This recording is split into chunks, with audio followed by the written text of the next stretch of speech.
through one of the biggest demographic shifts in human history, but strangely, one of the least talked about. By 2050, over 2.1 billion people will be above the age of 60. And yet, culturally, we still behave as though life peaks somewhere in our 30s or 40s. But here's the real twist. This isn't just a social shift, it is an economic one too. The global longevity economy is estimated to be worth over $15 to $20 trillion, driven largely by people over 50. That's larger than the GDP of many countries. And yet, you don't see it reflected in advertisements, you don't see it in the media narratives, and you don't see it fully acknowledged in the workplace. So the question is, are we ignoring this demographic, or are we simply uncomfortable seeing it? Which brings me to today's guest, someone who isn't just navigating the space of life, she's redefining it. I'm joined today by Jacqueline Freeman, founder of 58 and Unapologetic, a platform and a voice for those who've been filtered out, passed over, or told to step aside. Through her writing, speaking, and storytelling, she's giving voice to the generation that refuses to become invisible. This conversation is about confidence, courage, reinvention, and what it really means to take up space unapologetically. Welcome to Hit the Reset, Jacqueline. Thank you so much for having me. It's a treat. Let's start with 58 and Unapologetic. Why 58 and why Unapologetic? What was happening in your life at that time? So I'm self-employed, and we can get to that a little bit later. But as one of the contracts that I have, I'm working as the General Manager of Communications for the television broadcasters in New Zealand. And we launched a campaign. And in that campaign, I picked up on an article that we had written, which was around, it was called Fish Where the Fish Are. And essentially it challenged ageism and why media plans are so often written for 25 to 54. And I took that to LinkedIn and said, so what if you're 55 or over? Don't you care about us? We're in New Zealand, where I live, we're 23% of the population and we're 60% of the wealth. And essentially I said, what a F up. I thought I was talking to New Zealand marketers, but before I knew it, it had actually spun all of the way around the world and had gone viral. And so I became the accidental voice of ageism, but I tagged that particular post that I was 58 and unapologetic. And that's what people picked up on, and that's how it stuck. So is it a specific incident or, talking about I'm done playing with these invisible rules, or was it a gradual evolution, you think? My speaking out on ageism. Yes. So after I did that post, which was just on 12 months ago now, I started responding more to questions. I started sharing about my own journey and my own perspective on things. And the more I wrote, the more people responded. And within 3 months, my voice had become the biggest voice in the Southern Hemisphere on any subject. That was organically. I was hit pretty harshly with algorithm throttling, which was something that Cindy Gallop had shared. So I've had my instances of that. The more it was really telling my own story about so many of my own experiences that other people leant into, and they began to tell theirs. I guess I write in a way that is definitely unapologetic, but it's very straightforward and it's quite confronting in many ways. And I think my tone and my style just seems to be hitting the airwaves well in 2026, because so much of what is on LinkedIn is just, oh, well done, you just got that job, and I've just started here, and I've just done this. And really, what if you haven't had a job for a year or 2 years, or what if you can't get back into the workforce? Do you honestly want to see that stuff every single day? Yeah. A lot of common stories that you and I share about. I want to touch upon the word invisible. Studies have shown that self-acceptance and emotional resilience peak after 50. And we're also seeing more people over 50 in the workforce than ever before. Yet many describe feeling invisible. You made a very interesting statement saying that they are not just seen as risky, they are not seen at all. How do you explain this contradiction? Western society, we have grown up giving numbers a validation. For example, we have a first birthday, we have our fifth birthday, we have our 10th or our 21st, all the way to our 40th, and we'll get an over the hill card. And because of outdated views on aging, when you start to get past 40, something starts to change. And particularly for women, that sort of feeling of invisibility is one, people are making, and I think it's unconscious bias most of the time, where they start to move you out of conversation. If you're in your 60s, they think you won't be around for very much longer because you're going to retire soon. And I guess the one that really concerns me with regard to women in particular is that it starts around mid-40s. And when I ask this question of people of why do you think it starts? Why do you think you start not being noticed in your mid-40s? And why do you think you start being a little bit pushed a little bit further to the edges? Look, this isn't all women. I'm not saying it is, but I've had tens of thousands of people reach out to me, so I know for a fact that it's a lot of women. It's because we look like ourselves until we're about our mid-40s. But around that age, we might start to get a couple of lines, we might get some grey in our hair. And these are just natural signs of living on the earth plane for 45 years. But judgment starts to come. And that's when what I do believe in most cases is unconscious bias will start to be applied to people. And that's when we start to get pushed into the background. Yeah. So, as you rightly said, we talk about age as a number, but it behaves more like a label, right?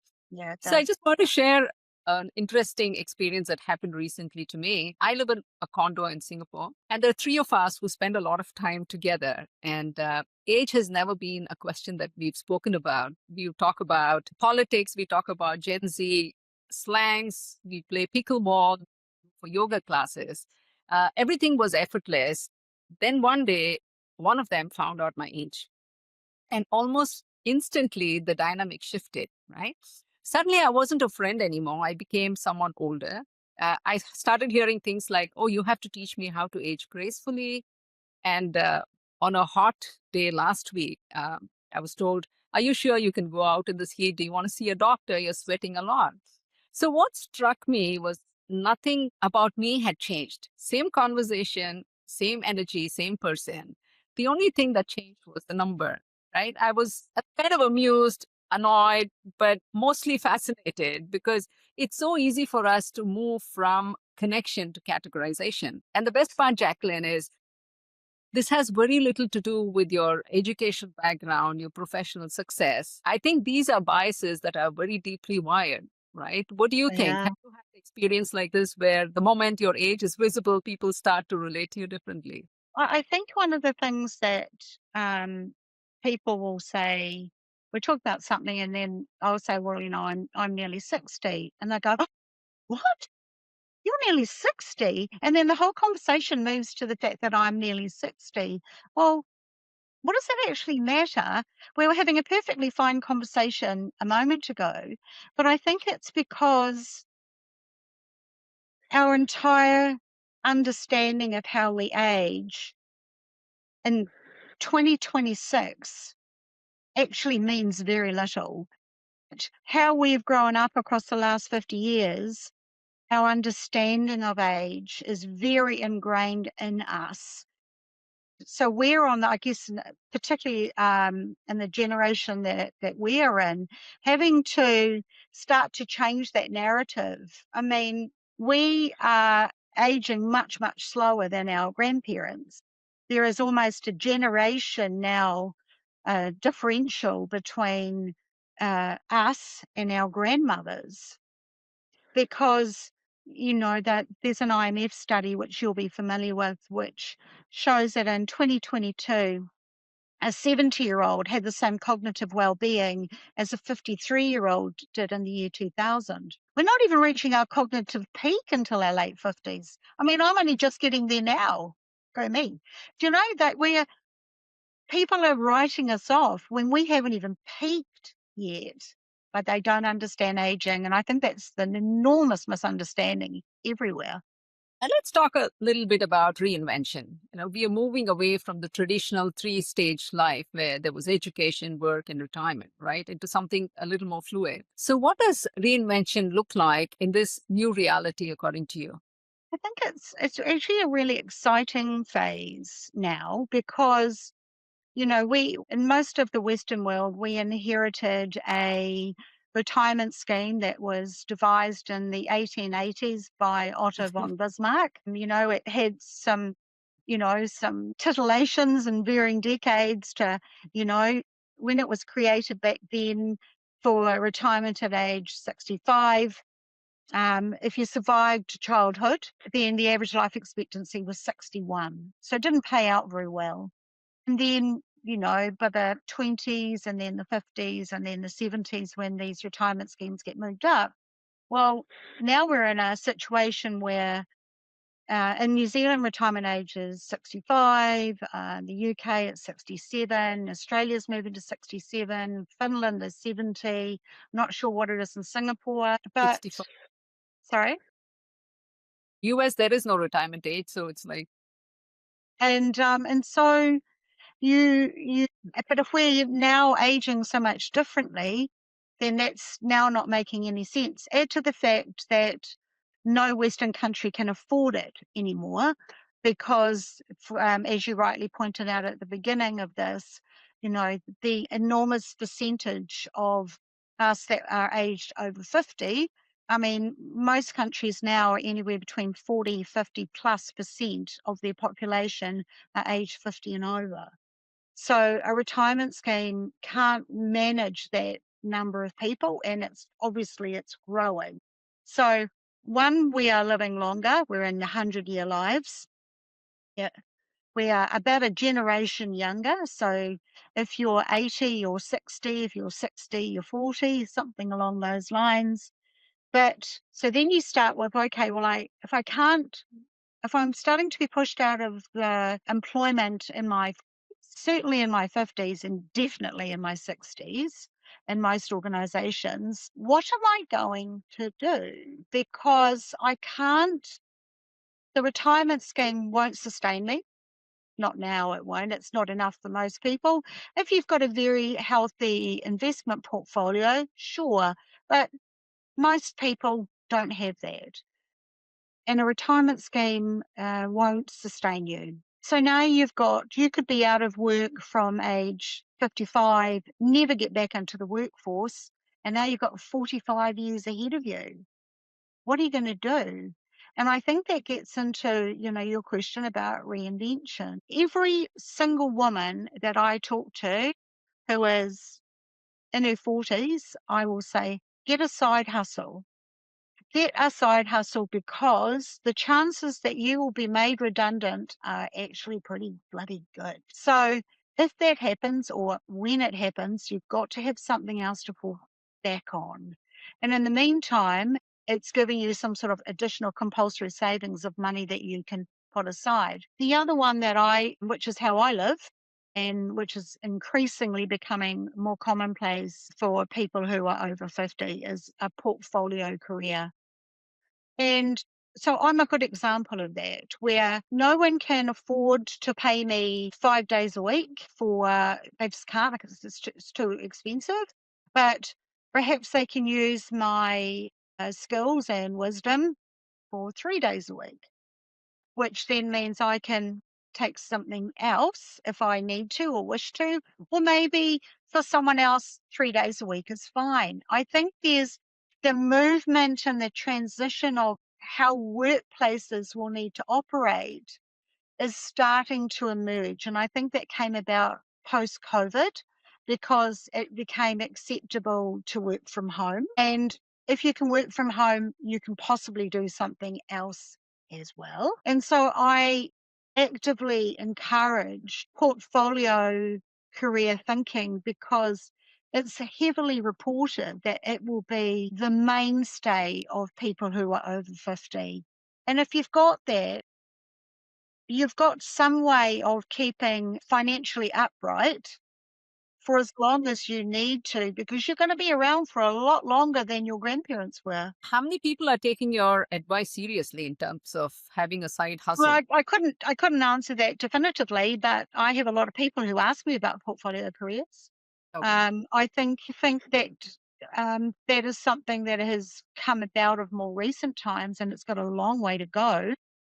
But, looking back, we are not very good at planning, right? I mean, if you take Christmas, it's on 24th of December that we run around getting gifts, although we know it's on the 25th. We know we're going to retire, but people don't plan accordingly. And to add to it, we are living longer. Besides people taking the initiative in New Zealand, are there some policy changes besides the retirement age? How are the workforce or the organizations helping it? Are they open to Such a fractional roles? good question. I was the inaugural speaker for the Chief People Officer Conference in New Zealand. At this conference, I started to talk about this, and I made a suggestion that New Zealand, who were the first country in the world to give women the vote, and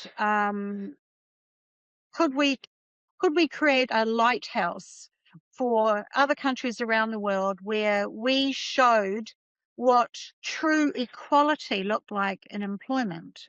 And by true equality, I mean anyone could get the role as long as they were the most qualified.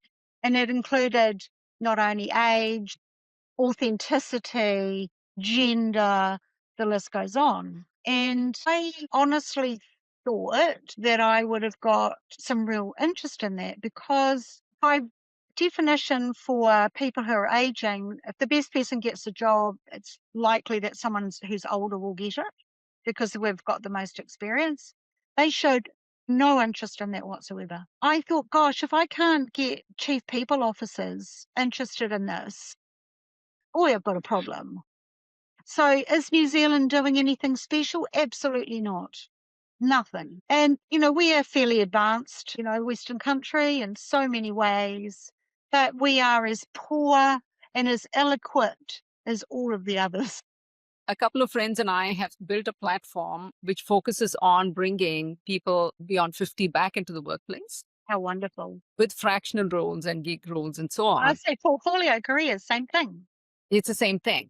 Yeah. But interestingly, when you knock on the doors of these multinationals, the HRs love the concept. They say, oh, you're doing a fantastic job. I think you should do it. But do not take any step to it, address it. No one. So what I went afterwards, I checked on my LinkedIn thinking, okay, maybe they weren't super enthusiastic in the room. They didn't ask a huge amount of questions. One, they didn't believe me. In fact, one woman, I said to her, so are you saying that someone that the UN has voted one of the top 50 people in the world for their knowledge on aging knows less than you? Because I'm saying that's what you're arguing with. You're saying she's wrong. Well, she's been studying this for decades, and it's a bit of a big call. I went onto my own LinkedIn thinking maybe a whole bunch of them had jumped on to check out my profile. So they weren't interested. So they'd love to hear about it. Yeah, that's great. But actions didn't come. None of them came, which is exactly the example that you gave. And I was so frustrated, I can't tell you. So there's that one. And what I discovered, and this was heartbreaking for me, which was how many people are in a mental health crisis as a result of ghosting, where they've applied for 100, 200, 300 roles and heard nothing. So I went about trying to see maybe they were unemployable. These were people with wonderful CVs. And when I say tens of thousands of people have contacted me, thousands and thousands of them were over at ghosting. I have got no tolerance for that whatsoever. if you've chosen to be in the recruitment category, which is actually about people, and you can't treat them with respect, you want to go and get another career. I think that's a global issue today. It is a global issue. You're 100% right. There are about six main ATS systems being used in the world. One of them is one of the founders of one in New York is trying to make his farm more human. But yeah, they've got a long way to go. Since we're talking about the workplace, the World Economic Forum suggests that multi-generational workplace are critical for productivity and growth. But you still see companies operating in age silos. So I think there's a misconception that older professionals replace younger ones. But in reality, I think it's more complementary where experience meets adaptability. And why is it that people are not able to understand that? I think it's because we haven't been faced with people needing to stay in the workforce or wanting to stay in the workforce for as long. And chief people officers, people in the HR space, don't know how to deal with us. And also you've got management don't know how to deal with us. They think that we will be difficult, that because we don't want to go on the XYZ training again, and we push back on some things. And so rather than understand how we're aging and the value that that brings, they think that it's because we're aging that it's problematic and we must be replaced by younger versions of ourselves. Downside, they have nowhere near the wisdom and the experience that it takes in order to spot things before they happen, problem solve, and when things do go wrong, to know how to fix them. I mean, the list is endless on the value of what aging is in an organization.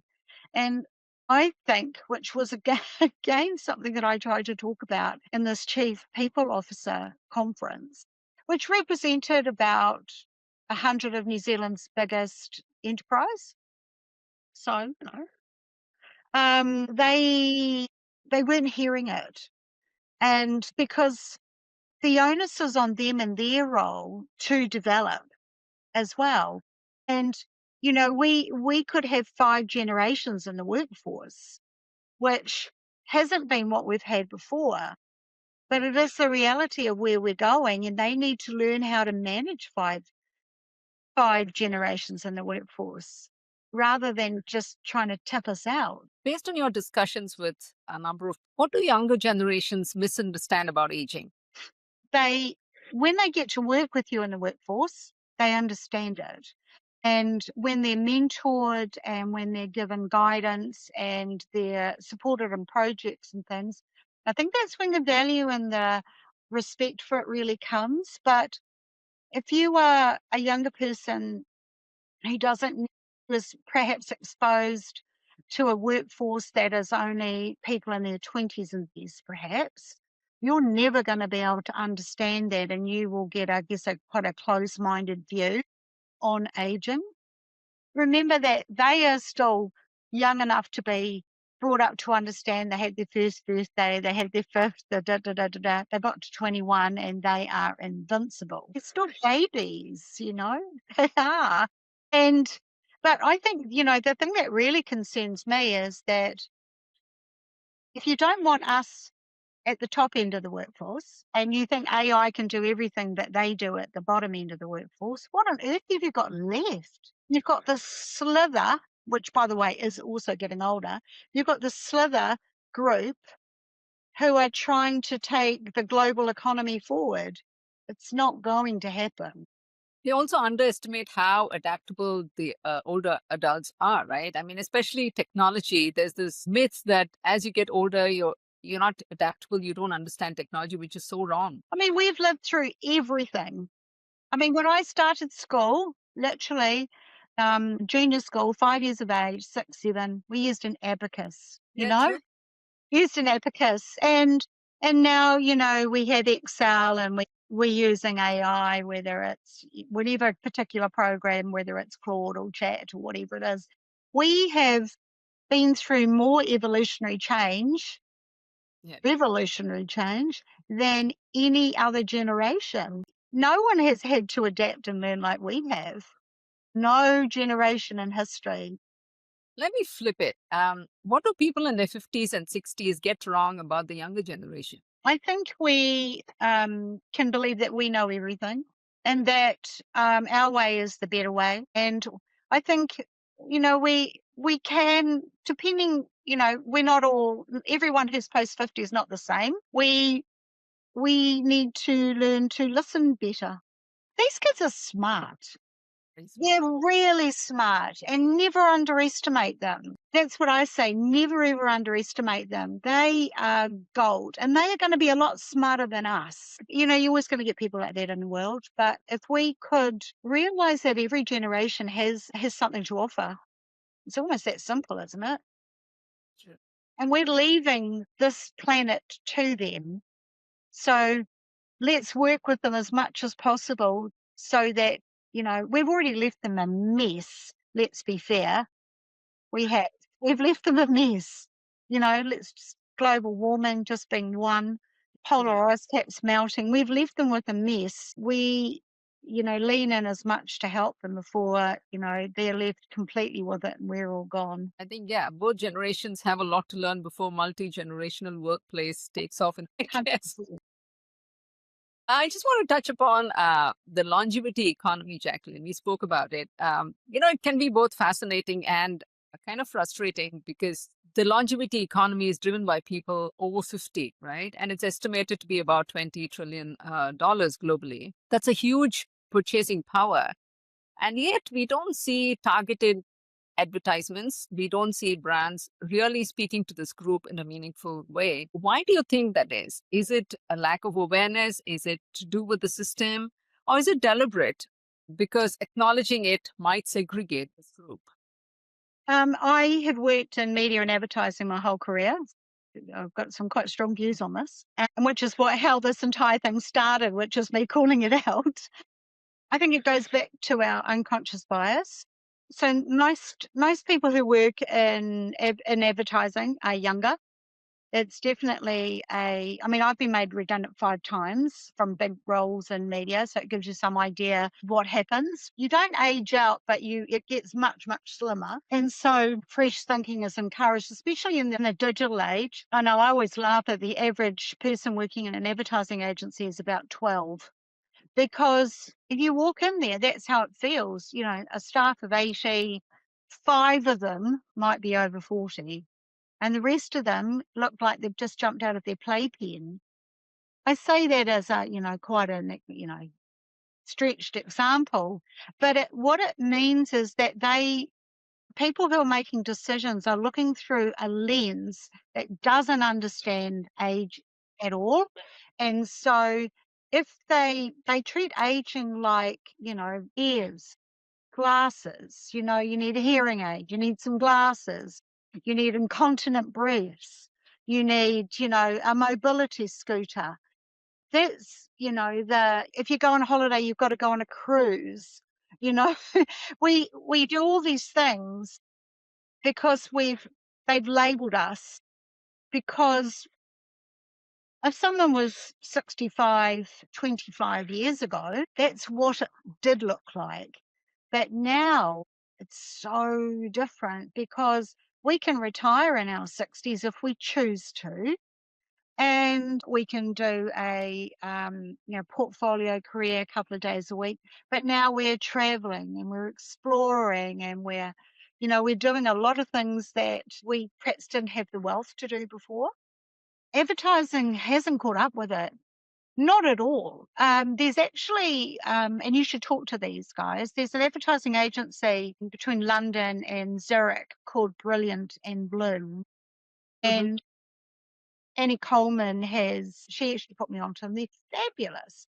But they're an advertising agency that is literally dealing in the longevity space because they've all come out of Adland like I have. I think a couple of them have come from Ogilvy, which is where I'm from.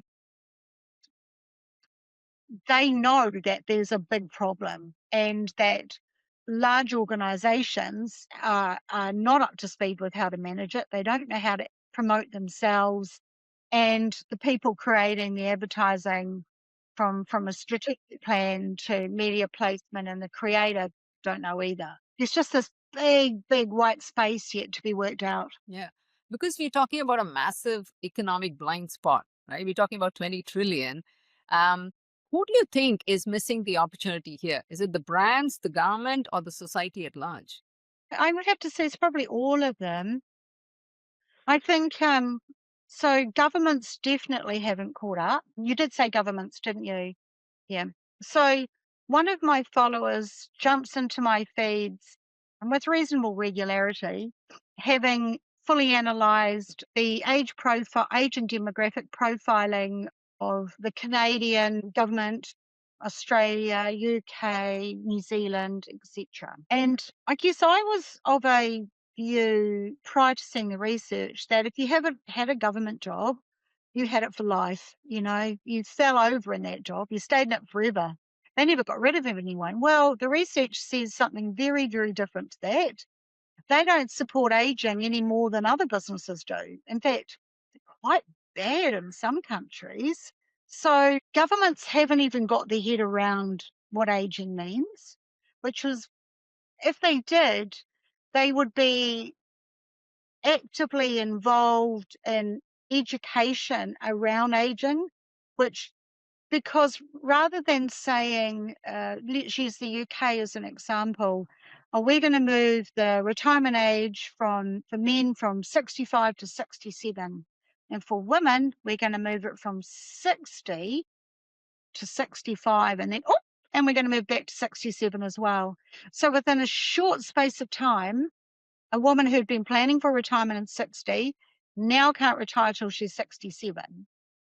Rather than them working with generations and employers to understand the things that you and I are talking about, that we're aging very differently in 2026 to we were 20, 30 years ago, and that things need to change and maybe retirement schemes need a refresh, but it doesn't mean just upping the age. There's a number of different ways. In fact, I think one of my posts I even might have talked about it. And so governments, I think, are a really long way behind. And if there's countries in the world that are doing it well, I'd love to know who they are. Singapore? Well, pardon? Singapore. Singapore, Singapore Switzerland, does so many things well. it's Is it doing really? Yeah, it's doing very well. But just to add to your point, I think we are still in a very nascent stage where when we talk about ageism or longevity, there's focus on health, right? They don't look at the other aspects as yet in terms of, the purpose in life, the emotional aspect, and so on. But tons being done in the health sector, I think, right? In most Yes, countries. I think health is where the emphasis has probably gone for most countries. That I think when it comes to the understanding of the human being who is over 50, I think that's quite low. Jacqueline, if you had to sum it up, what does this phase of life mean to you today? I did a post yesterday. No, that's not quite true. I did a post a couple of days ago, and I showed Anna Wintour and Meryl Streep, both aged 76. Yes. That post has nigh on gone viral now. And it was, does the number 76 mean anything when you look at these women? It absolutely doesn't. They're at the top of their game. They're extraordinary. They're living their life to their fullest. Isn't that what we want for all of us? So don't put a label on it. Leave it out. And just live your best life for as long as you possibly can. So rather than say, oh, look at my wrinkles, my boobs are sagging, oh my God, my menopause and this, wipe all that out. Be absolutely proud of you've lived a life, have nature gave you this opportunity to be this extraordinary thing on the planet. Just own it and love it. And if you want the world to give you work and see you as something differently, I go back to my earlier point, you've got to start seeing yourself differently.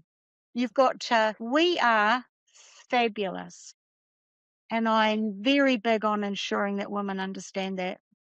Lovely. Finally, the rapid fire question. It's a fun segment before we Sure. wrap up. First thing that comes to your mind. One word you would use to describe aging. Luxury, Something you've stopped caring about recently. the number. A stereotype about women over 50 you would like to delete forever.